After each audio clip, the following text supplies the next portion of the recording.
Australian লিগে খেলা ইয়াসিন মুনতাসির স্বপ্ন দেখছেন বাংলাদেশের হয়ে খেলার। বাবা মোস্তাদের লিটু খেলে গেছেন ঢাকা লিগে।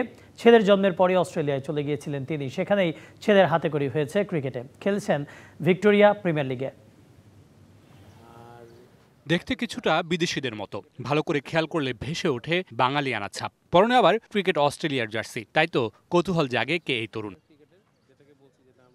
কাছে গেলে জানা যায় সাবেক ঢাকা প্রিমিয়ার লিগের ক্রিকেটার মোস্তাদের লিটুর সন্তান ইয়াসিন মুনতাসির। জন্মের 2.5 মাসের মাথায় বাবার সাথে চলে গিয়েছিলেন অস্ট্রেলিয়ায়। সেখানেই পরবর্তীতে ক্রিকেটের হাতে খড়ি। খেলেছেন ভিক্টোরিয়ার গ্রিনভেল ক্রিকেট ক্লাবের হয়ে। এখন স্বপ্ন দেখছেন বাংলাদেশের হয়ে খেলার।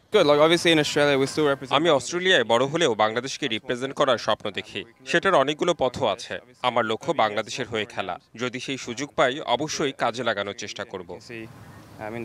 বাংলাদেশের সাকিব আল হাসান বেশ পছন্দের। ব্যাটিংয়ের পাশাপাশি লেগ স্পিনটাও করেন ইয়াসিন মুনতাসির। সাকিব আল হাসান আমার বেশ পছন্দের। এছাড়াও ভিক্টোরিয়ায় অস্ট্রেলিয়ান অনেক ক্রিকেটারের সাথে খেলা হয়েছে আমার। সেখানে বেশ ভালো অভিজ্ঞতা হয়েছে। বাবা লিটুও ছেলেকে নিয়ে দেখছেন বড় স্বপ্ন। বাংলাদেশে নিয়ে আসার প্রথম কারণ হচ্ছে যে আমি এখানকার ক্রিকেটার, বাংলাদেশকে ভালোবাসি এবং ছেলে যদি বাংলাদেশে খেলার সুযোগ পায় অবভিয়াসলি এটা প্রথম চিন্তা সেখান থেকেই। আর অস্ট্রেলিয়ার মাঠেতে যেহেতু ওখানে থাকে, খায়, ওঠা বসা করে, ক্রিকেট ওখানে খেলে, তো সেখানে একটা ভালো অপরচুনিটি আছে এবং ওখানে সে ভালো লেভেলের একটা ক্রিকেট খেলতেছে। এখন লাল সবুজ জার্সিতে খেলতে ইয়াসিনকে প্রমাণ করতে হবে ঘরোয়া লিগে। সেই প্রস্তুতিটাই নিচ্ছেন তিনি। Mamunur Rashid, DBC news, Dhaka.